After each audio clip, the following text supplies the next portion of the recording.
বন্ধুরা, আপনারা দেখতে পাচ্ছেন কুমিল্লা গোমতী নদী পাড়ে আসলাম। গোমতী নদীর প্রাণী প্রায় বিপদসীমার কাছাকাছি আছে। আর যদি বৃষ্টি যদি না হয় তাহলে হয়তো আর পানি নাও বাড়তে পারে। দেখুন,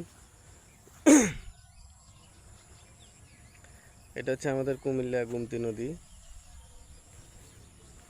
গোমতী নদীর পানি বিপদসীমার কাছাকাছি। তা আল্লাহ যাতে সবাইকে হেফাজত করে এই বন্যা থেকে।